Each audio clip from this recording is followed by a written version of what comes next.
Hello everyone, welcome to my channel. My name's Ian.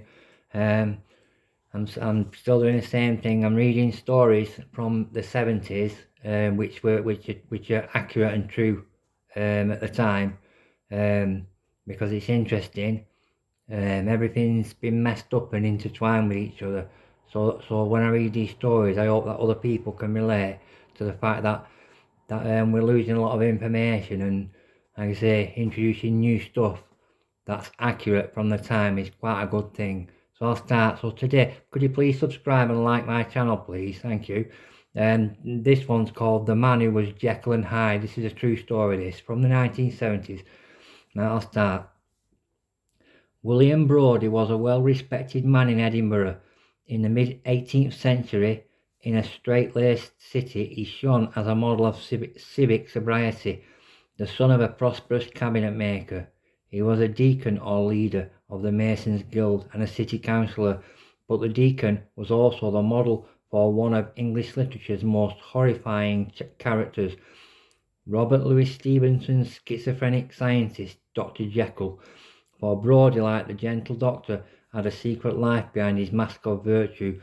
By day he was a businessman, by night he was a gambler and a vicious thief. No one knew his secrets, not even the two mistresses he kept, and who had his 5 children. They did not know even about each other. Brodie was 27 when he turned to crime. In August 1768, he made copies of the keys to a city bank and robbed it of £800. But though he went on to burgle scores of buildings over the following 18 years, no hint of suspicion ever fell on him. The beginning of the end came in 1786 when he joined forces with 3 petty thieves together. They planned Brodie's most daring raid on the headquarters of the Scottish Customs and Excise.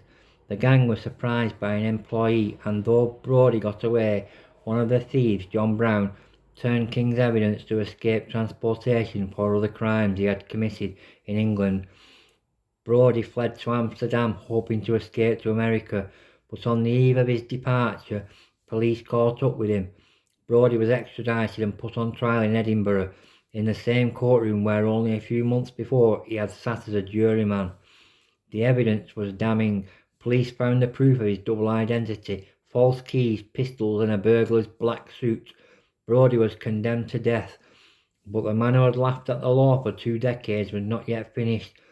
On the night before his execution, he wired his clothes from neck to ankle to lessen the jerk of the rope, and lodged a silver tube in his throat to cheat the noose. Neither trick worked. On October the 1st, 1788, he died on the Edinburgh gallows. Nearly a century later, Robert Louis Stevenson and William Henley wrote a play based on Brodie's exploits. Deacon Brodie, or The Double Life, was first produced at the Prince's Theatre in London in 1884. In it, a burglar explains the freedom he finds in his nocturnal life of crime. 2 years later, Stevenson turned the theme into The Strange Case of Dr. Jekyll and Mr. Hyde, his glittering short story about the darker side of man. In the story, Dr. Jekyll discovers, through experiments with a drug, that man is not truly one, but truly two, and described how I learnt to recognise the third and primitive duality of man. He explains his fascination with the experiment. If each I told myself could be housed in separate identities, life would be relieved of all what was unbearable.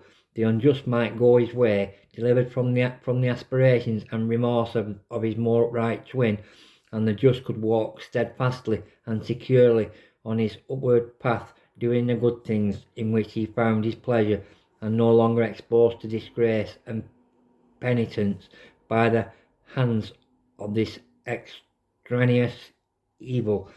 In this way, Stevenson rationalised the way in which the evil inherent in man took its hold on the good Deacon Brodie.